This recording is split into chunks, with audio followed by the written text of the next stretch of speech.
Olá, seja muito bem-vindo, muito bem-vinda. Meu nome é Clíngia, sou engenheiro civil e geotécnico e esse aqui é mais um dos vídeos, né, mais uma das nossas aulas do programa Geotécnicos em Instabilidade de Taludes que eu faço todas as terças-feiras às 8 horas da noite.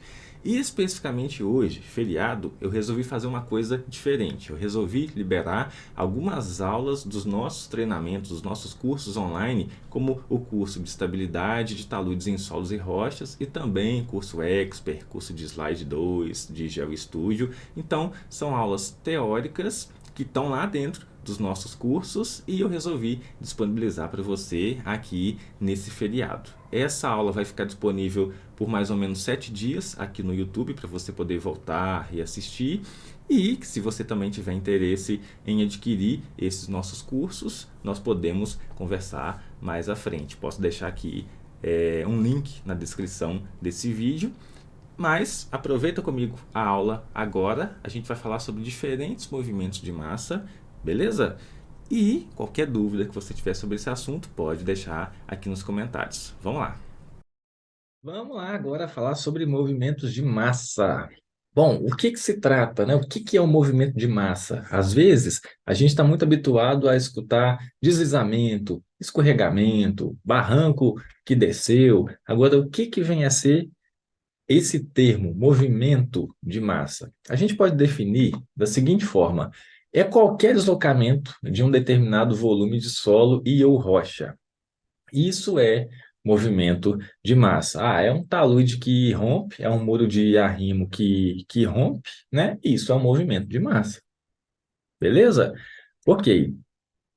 Causa impacto tanto no relevo quanto impacto econômico. A gente não precisa nem dizer, né?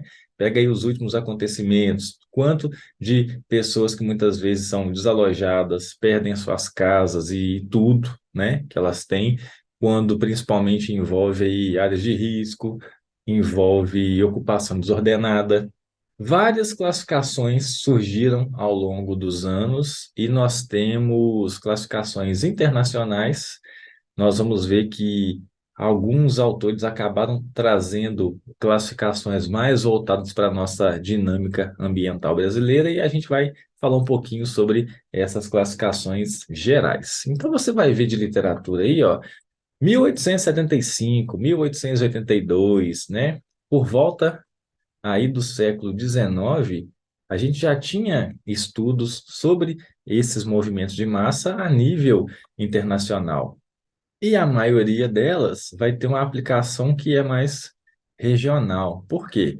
Porque, principalmente lá na Europa, né, ou no hemisfério norte, nós temos um outro tipo de ambiente, clima temperado. Então, não necessariamente o que acontece de movimento de massa lá fora é o que nós temos aqui a nível de Brasil. Todos esses autores acabaram fazendo estudos o quê? Mais regionais. Se isso vai servir ou não para nós, a gente precisa avaliar aquilo que a gente tem por aqui. E aí, ó, uma das classificações mais conhecidas é de Varnes, de 1978, e ela vai falar sobre esses tipos específicos de massa aqui, ó. Queda, tombamento, escorregamento, seja rotacional ou translacional, expansões laterais, o que é uma corrida ou escoamento, movimentos complexos. Isso serve tanto para rocha quanto para solo, tá? A depender aí do tipo de solo. Então a gente vai destrinchar isso aqui, ó. Velocidade, né? Traz uma classificação em relação à velocidade dos movimentos. Ó, movimento extremamente rápido, maior aí, né? Velocidade maior do que 3 metros por segundo. Muito rápido, rápido, até extremamente lento. Até a própria velocidade do movimento nos ajuda a identificar de que tipo de movimento a gente está falando. Tem uma outra classificação também que é bem conhecida, que é a de Magalhães Freire, de 65, e basicamente ela vai separar, né, em três tipos aqui, ó: escoamento, escorregamento ou subsidência, cada uma com as suas características. Beleza. Nós temos, como comentado, algumas propostas que vão se adequar para a nossa dinâmica ambiental, para o nosso clima aqui a nível de Brasil. Augusto Filho, em 92, pegou o quê? Ele revisou a proposta de Varnes, né, de classificação de Varnes, e fez um ajuste, adequou para aquilo que nós temos aqui para nosso território nacional. Então, ó, ele vai separar da seguinte forma: rastejos, ou também chamado de creep, escorregamentos, quedas e corridas. Eu vou te apresentar cada um desses movimentos e também é um nível um pouco mais macro para a gente entender a diferença aqui entre os tipos, né, diferentes de subsidência, tipos diferentes de escoamentos, como que uma corrida de lama se diferencia de um rastejo, de um escorregamento propriamente dito. Então, vamos começar primeiramente falando sobre subsidências. O que vem a ser uma subsidência? É um movimento estritamente vertical, essencialmente vertical, que pode ser contínuo ou pode ser instantâneo. O que é um movimento instantâneo? Colapso da superfície. Você está vendo aqui, ó, uma imagem e toda essa região verde estava aqui, ó, no nível do terreno aqui em cima. De repente, ela colapsou. Essas subsidências vão ser divididas, então, em recalque, que você, porventura, já pode estar acostumado por conta de recalque de fundações. A gente vai falar sobre isso. Desabamento ou queda, queda de blocos, né? Queda aí de massas rochosas. Afundamento ou colapso, como é esse caso aqui. Quedas, vamos lá, ó. São subsidências bruscas em alta velocidade que geralmente envolvem blocos de rocha que vão se deslocar em queda livre ou ao longo de um plano inclinado. Queda, Klinger, é só para bloco de rocha? Não. Você pode ter ali blocos, né, mais estruturados de solo em um maciço rochoso que o maciço preservou a estrutura da rocha e você vai ter também essas quedas aí dos blocos de solo. Então, ó, a depender da orientação das descontinuidades, nós vamos ter aqui essas quedas de forma diferente. Você vai ter aqui, ó, queda desses blocos, né, em função de interseção de descontinuidades mais horizontais e verticais, e você pode ter também quedas na forma aí de tombamento de blocos, quando você tem o talude que mergulha para um lado e as descontinuidades mergulhando para outro, tá? Mas isso tudo é considerado queda. E aí, essa formação dos blocos vai se originar a partir de quem? Intemperismo, cara. Intemperismo é o principal agente aqui, né? Ao longo das fraturas. Então, seja aí intemperismo físico, atuando junto com o químico, junto com o biológico, pressão de água nessas fraturas, desconfinamento lateral. Ah, fizeram lá uma escavação no pé do talude, aquilo vai proporcionando um alívio, tá? Por conta aí, ó, obras subterrâneas, vibrações. Beleza. Olha o que você está vendo aqui, ó. Um pequeno bloquinho, né? Para não falar outra coisa, que caiu, ó. Veio lá de cima, veio rolando lá de cima, em Angra dos Reis, dia 31 de dezembro de 2009. Olha que beleza. O povo saindo lá para curtir o Réveillon e esse bloquinho também resolveu curtir, né? Não teve acidente, não, né? Ele simplesmente derrubou esse poste aqui, né? Mas não veio causar acidente com vida humana, não. O bloco vai sofrendo, né? O maciço vai sofrendo essa erosão e esses blocos mais consolidados vão ficando livres aí para entrar em queda livre. Essa aqui é uma imagem da Serra das Posses, em Guiricema, aqui em Minas Gerais, e a gente vê, ó, blocos lá em cima, ao longo da encosta, e tudo isso aqui, pasme, tudo isso aqui veio lá de cima. Tem até a plaquinha aqui, ó. Cuidado aí, ó. Tem uns bloquinhos caindo aí. Olha que bacana, ó.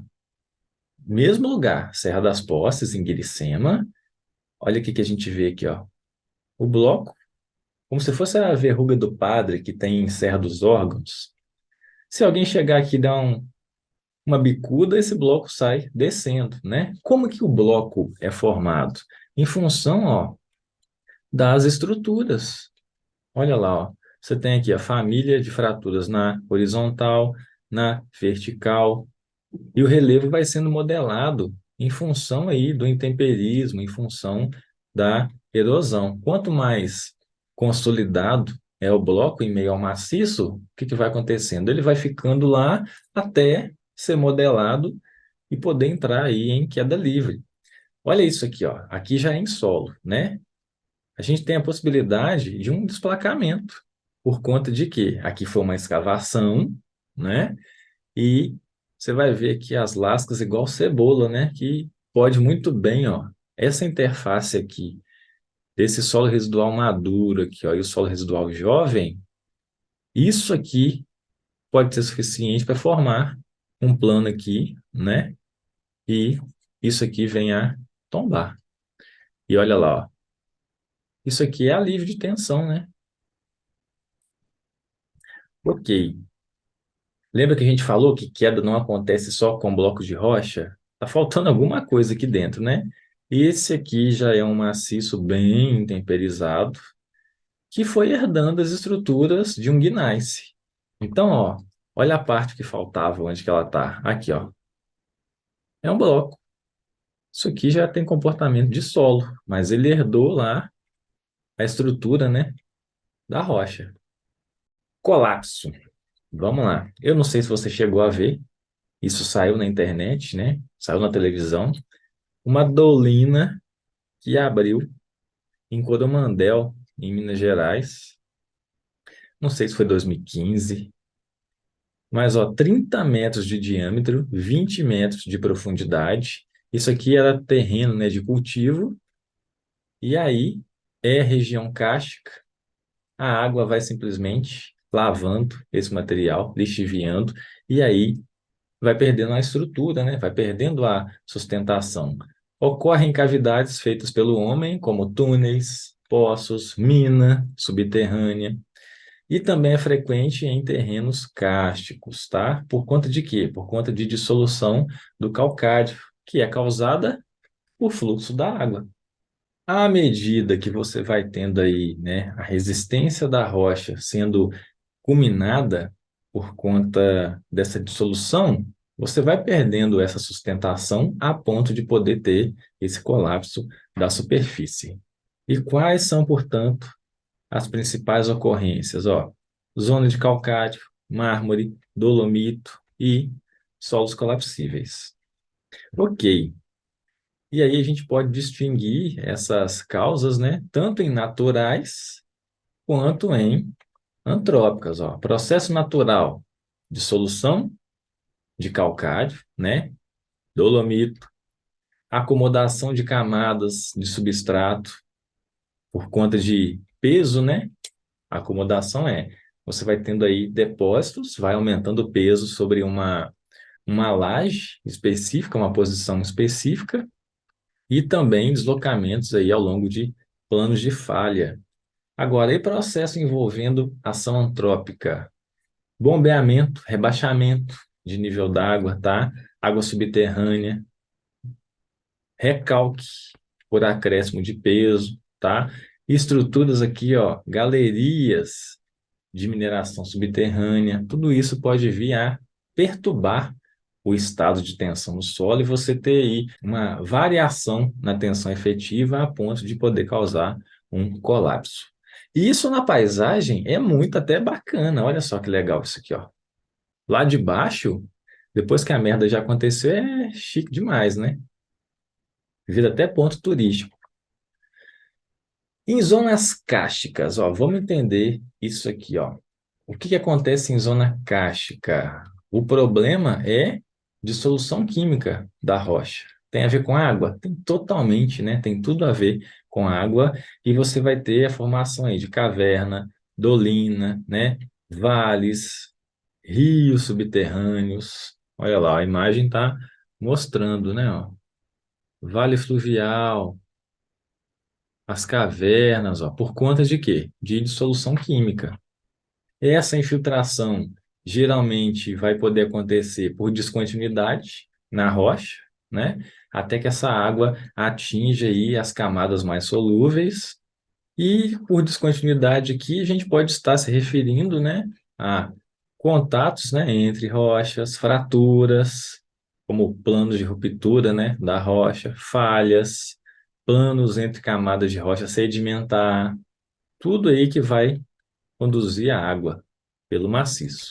E essa dissolução pode, inclusive, acontecer até mesmo abaixo de uma rocha não carbonática. Então, a dissolução acontece abaixo de uma laje mais intacta, né? A ponto que, se desabou embaixo, o que está em cima também vem na sequência. Ou então vai formar uma caverna, né? Uma caverna lá subterrânea.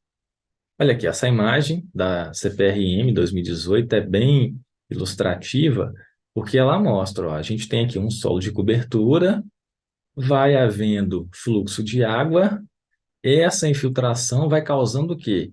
Onde você tem o calcário, isso vai trazendo essa dissolução, até que esse material de cobertura aqui vai começando a ceder. Ó, o solo vai se amolgando e o teto, né, da cavidade vai só cada vez mais se aproximando aí da superfície, ó, até que chegou lá no nível do terreno, vai embora. Ah, Clínis, isso aqui não acontece, não. Isso aqui é só em figurinha ilustrativa. Será mesmo? Olha só, olha o pepino aí, ó. Colapso em região de rocha calcária. Colapsos por formação de dolinas em zona cárstica. Minas Gerais aqui, São Paulo aqui. Ok, olha lá, ó, que desastre, ó. Exatamente na região onde foi construída a casa. Será muita coincidência ou não? Ou foi um acréscimo de carga combinado aqui com alguma infiltração, algum sistema de drenagem aqui deficiente, né, ou que veio a trazer infiltração por baixo da casa, que veio causar isso aqui? Isso aconteceu depois de quantos anos, né, da casa construída? Olha lá, ó, e a Defesa Civil até tenta, né? Muitas vezes ela tenta impedir essas construções, mas aí já é uma questão que envolve conscientização. Olha lá, ó, Dolinas demarcadas em Matozinhos, área de Dolinas, ó, esse local é inadequado para construções. Se for uma questão de ocupação desordenada, até quem não tem nada, né, não tem lugar nenhum para morar, e entender que isso aqui é um risco que pode acontecer amanhã ou pode acontecer daqui 10 anos, você vai ver e já está tudo ocupado. E muitas vezes a prefeitura não dá nem conta de poder fazer uma fiscalização, né? Ou colocar toda uma turma aí em um lugar seguro. Então é uma questão, muitas vezes, pública, né? E como que acontece esse colapso em solo? Vamos entender. O colapso, basicamente, né, típico dos chamados solos colapsíveis, vai acontecer com ou sem um acréscimo de tensão, mas mediante uma mudança na saturação do solo. Por quê? Porque um leve aumento nessa umidade pode ser suficiente para lavar esse cimento aqui, ó, do solo e causar esse colapso. Beleza? Então, ó, ocorre por causa de um rearranjo das partículas com variação de volume causado pelo aumento do grau de saturação do solo, sendo dependente das seguintes condições: estrutura do solo está parcialmente saturada e tensões existentes aí para desenvolver o colapso. Eu não preciso de ter grandes aumentos de tensão. Se eu simplesmente tiver uma mudança nessa saturação a ponto que me produza essa lixiviação, né, essa dissolução, você tem aí a possibilidade de colapso. Tá aqui, ó, rompimento dos agentes cimentantes. Agora, e recalque? Recalque nada mais é do que movimentos verticais causados por variação na tensão efetiva. Isso vai ser devido a quê? A uma sobrecarga, tá? Escavações, rebaixamento de lençol freático, como a gente acabou de ver, né? Que esse rebaixamento também vai causar lá um colapso. A fundamentação aqui do recalque vai ser a mesma, tá? E aí, nós vamos ter também a possibilidade de processo de compressão secundária que vão gerar também essa movimentação aqui. O que que é compressão secundária? Vamos falar um pouco mais. Você está vendo aqui, ó, os predinhos de Santos, inclinados, né, por conta de recalque. Torre de Pisa é um dos grandes exemplos. A gente tem aqui um perfil de solo que é totalmente heterogêneo, então não é tão simples e fácil determinar aqui esses recalques, mas é possível. Vamos começar falando sobre recalque total. O que que é um recalque total? Vai ser dividido em três parcelas que vão ser aí somadas, e a gente está falando de recalque imediato, recalque por adensamento, também chamado de recalque primário, e recalque por compressão secundária. Vamos lá, ó. Esse recalque imediato é um recalque por chamada deformação elástica, tá? Que vai acontecer logo após um primeiro carregamento. É tipo de solo não coesivo, como areia, né? Solos não saturados, e ocorre devido à variação de tensão efetiva com deformação a volume constante, ou simplesmente mudança na forma, tá? Também chamado aqui de recalque elástico. A deformação vai acontecer sem expulsão da água, porque isso acontece em outro tipo de recalque, e sem drenagem. O que que vem a ser o recalque por adensamento, né, ou recalque primário? É aquela variação de volume, ou seja, a redução do volume de vazios na camada do solo, que acontece pela expulsão da água desses vazios. E, consequente, né, redução desse volume da camada de solo. Por quê? Porque se você lembrar lá, ó, volume vai ser dado por volume dos grãos mais volume de vazios. Dado esse cara aqui constante, se eu reduzo o volume de vazios, eu estou reduzindo o volume da camada. É um processo lento, por quê? Porque acontece principalmente devido à fração mais fina do solo, que tem baixa permeabilidade. Então, quanto menor essa permeabilidade, mais lento vai ser esse processo. E essa velocidade, né, vai depender de quê? Da velocidade de drenagem. A velocidade do recalque depende da velocidade de drenagem da água dos poros do solo. O que que vem a ser o recalque secundário? Didaticamente falando, ele é a continuação do recalque primário ou do adensamento primário. No final das contas, ele é uma variação de volume que acontece em função daquele rearranjo dos grãos que vai acontecendo ao longo do adensamento, ao longo desse processo de recalque primário. Então, a gente acaba separando isso aqui, né, para fins didáticos, recalque primário, recalque secundário, mas ele começa com a expulsão da água e, após essa quase total expulsão da água, é um novo rearranjo ali, né, de equilíbrio que vai acontecendo nas partículas do solo. Então, quando você soma recalque elástico com recalque primário e recalque secundário, você tem o chamado recalque total. Aqui a gente fecha o assunto de subsidências. Vamos falar agora sobre escoamentos. Escoamentos são nada mais do que movimentos contínuos com ou sem, isso aqui é muito importante para diferenciar esse tipo de movimento, com ou sem superfície de deslocamento definida. Não estão associados a uma velocidade específica.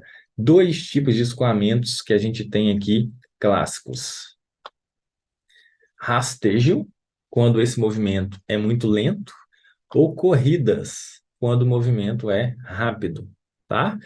O escoamento, basicamente, ele é associado a uma movimentação como se o material se comportasse como um fluido viscoso.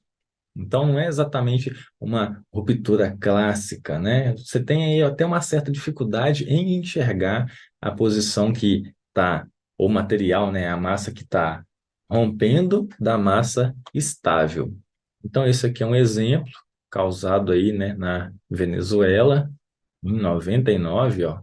A área atingida pelo pior desastre natural do século XX, muitos dias de chuva torrencial deflagraram escoamento de lama. E aí foi tudo, ó. A árvore, né? Foi feia a coisa. Vamos lá, o que que vem a ser o rastejo, então? Movimento lento. A gente está falando em questões aí de centímetro por ano, tá? E são contínuos. Não tem superfície de ruptura bem definida e podem englobar extensas áreas, tá? Sem que você consiga, então, fazer uma diferenciação entre a massa que está em movimento da região estável. Olha só, olha o que que a gente vê aqui, ó, nessa imagem. Você está vendo aí, ó, árvores inclinadas, tronco inclinado, retorcido, poste inclinado. Isso são significados aí, né, ou representações de quê? De possível rastejo. O que que provoca um rastejo? Gravidade associada com variação de temperatura e de umidade, tá? Fenômeno de expansão e contração da massa de solo por variação térmica que pode vir a gerar esse movimento. E como a gente comentou, superficialmente a gente vai indicar é pelas inclinações aí desses elementos na superfície. Árvore, poste, cerca. Olha essa imagem aqui, ó, que bacana, ó. Tudo isso aqui é área de rastejo. O deslocamento ocorre em um estado de tensões, isso aqui é muito importante, ó. Em um estado de tensões inferior à resistência ao cisalhamento. Então, ó, dá uma olhada nisso aqui, ó. É nome informal, né? Rastejo ou creep, é nome informal, dado ao fluxo lento de terra e consiste de um movimento vagaroso, imperceptível e contínuo para baixo do solo que forma o talude. Esse tipo de deslocamento é causado por tensões de cisalhamento interna suficiente para causar deformação, mas insuficiente para causar ruptura. Então, tem deformação, é deformação lenta, tá? É aquele talude ali que está se deformando, aquela superfície que está tendo ali um plano de deformação, mas sem que as tensões desenvolvidas sejam suficientes para quê? Para ruptura. Isso é muito importante. O que que vem a ser aqui corridas? Agora sim são movimentos rápidos, tá? Ó, a ordem aqui, ó, maior ou igual a 10 quilômetros por hora, acontece por perda de atrito interno, destruição da estrutura em presença de água em excesso. Então a massa passa a se comportar como um fluido. É daí que a gente fala em corrida de lama, tá? E o que que pode vir a causar esse tipo de movimento? Adição de água em excesso em solo predominantemente arenoso, mas o que? Terremoto, cravação de estacas, dependendo aí da magnitude, amolgamento em argila muito sensitiva, aquela argila que, assim que revolvida, ela perde bruscamente a sua resistência. Dentre esses fatores, adivinha qual que é um dos mais críticos e frequentes? Presença de água em excesso, em época de quê? Precipitação intensa, tá?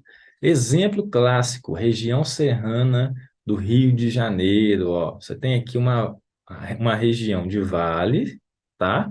Vales mais encaixados, onde o que aconteceu aqui, ó, foi uma tromba d'água. Essa tromba d'água veio causar série de corridas aqui, ó, deslizamento para fora a fora e essas corridas de lama. E você vai ver de literatura aí, esses autores, né, até apresentei para você esses livros, mostrando que dá para a gente setorizar ou caracterizar diferentes corridas. Então você vai ver corrida de terra, corrida de areia ou silt, tá? Corrida de lama, que é um termo bem comum nesse meio, avalanche de detritos, cada uma com uma particularidade. Vou deixar para você dar uma lidinha depois. Além dos escoamentos, a gente também pode citar erosão.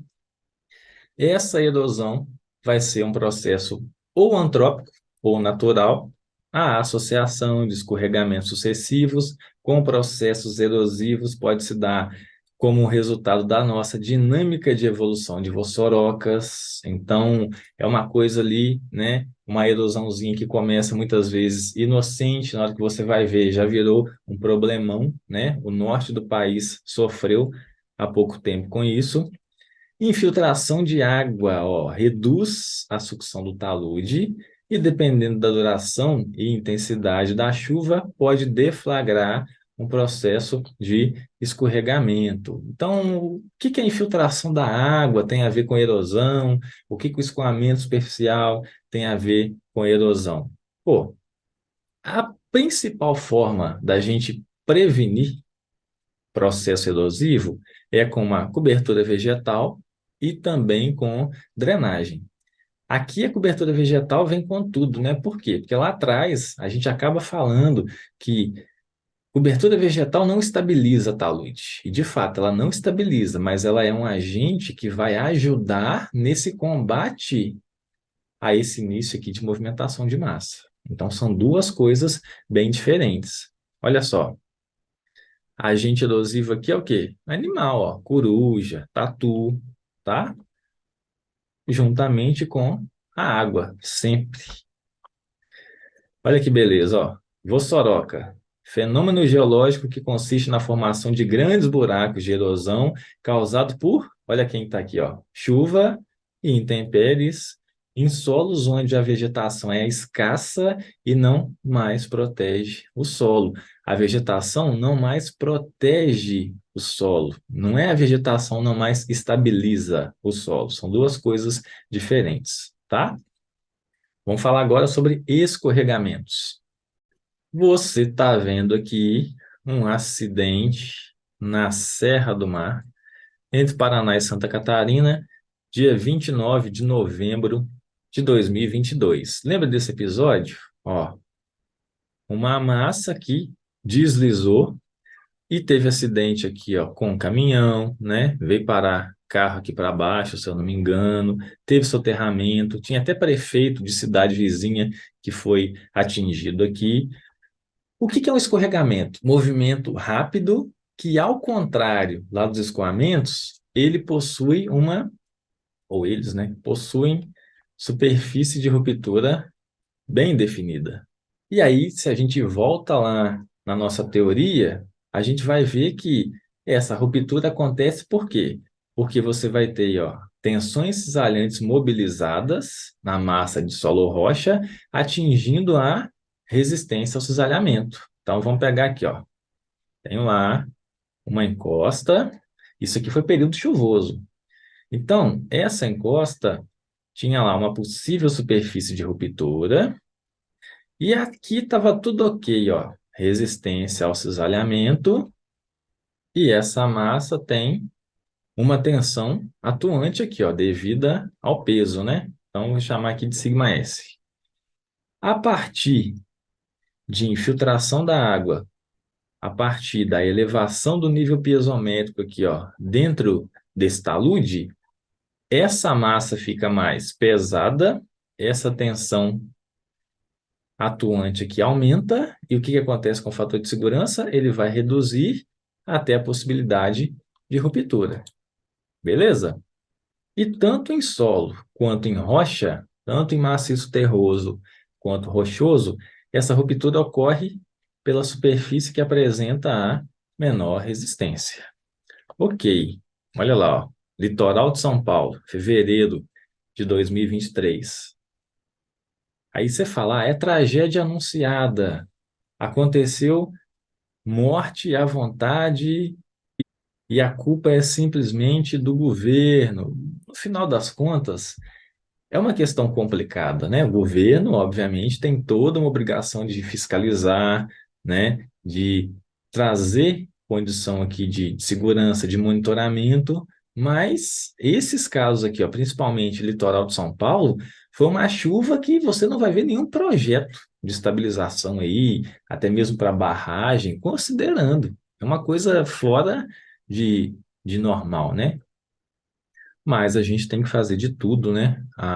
Os nossos órgãos públicos, né, precisam aí estar atentos para isso também.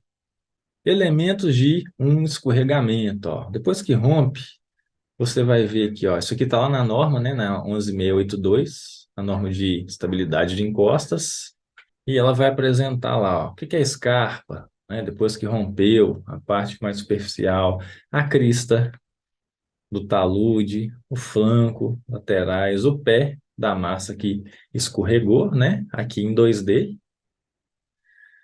E esse escorregamento vai se dar por superfícies que podem ter diferentes formatos, como formato mais planar, circular, que é mais tipo de solo, em cunha, como você está vendo aqui, ó, Ouro Preto, né, janeiro de 2022, lá no Morro da Forca. Eu tenho uma descontinuidade mergulhando para cá, tenho outra mergulhando para cá. Quando elas duas se encontram, está formado ali um plano preferencial de ruptura. E toda essa massa acima, ela está propensa a deslizar.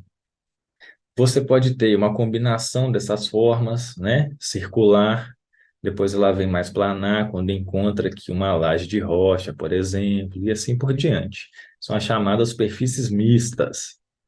Em relação aos escorregamentos planares, também chamados de translacionais, o que que acontece? Geralmente vão estar associados à presença de uma descontinuidade, ó, de um plano de fraqueza planar. Então, ó, estou aqui, ó, com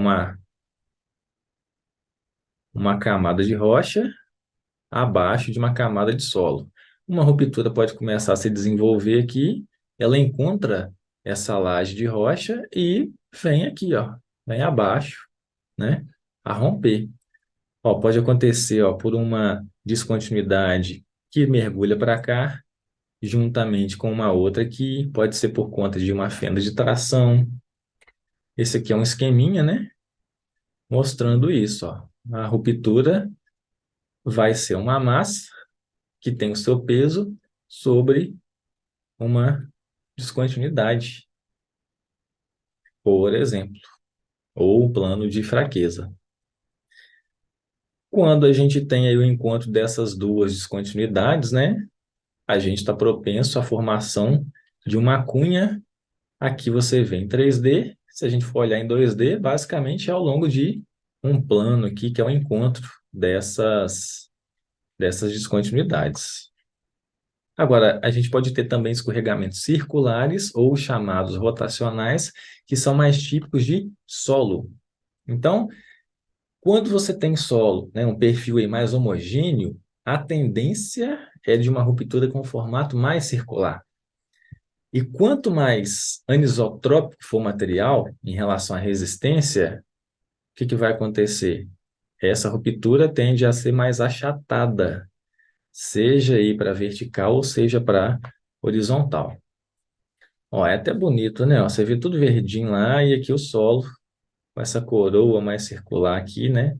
A ruptura ao longo dessa superfície com formato, né, aproximadamente aí circular. Ok. Olha que bacana isso aqui, ó. Isso aqui é caso típico para a gente falar sobre cobertura vegetal. Escorregamento rotacional, então, foi em Salvador, 2005. A gente tinha isso aqui, ó. A ruptura fez o quê? Foi isso aqui que veio, né, elevando aqui, ó. Causou até uma protuberância aqui na rodovia, ó. É o que você está vendo, ó.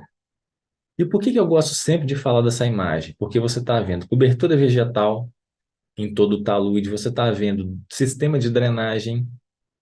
Por que que rompeu? Porque não é só você meter canaleta, escada hidráulica de fora a fora, proteger o seu talude com vegetação e achando que estabilizou o talude. Como é que era a, o perfil geotécnico, geológico geotécnico aqui desse maciço? Como é que estava as descontinuidades? Estava fraturado? Tinha descontinuidade mergulhando aqui ao longo do talude, né?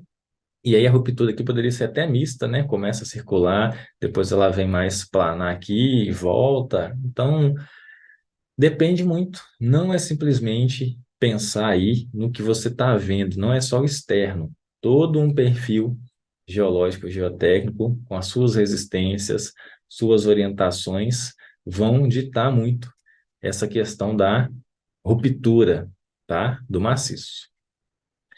E nesse contexto ainda de escorregamentos circulares, a gente pode ter múltiplos escorregamentos, quando você vai mobilizar aí, né, simultaneamente mais de uma superfície de ruptura, como você está vendo aqui, ó.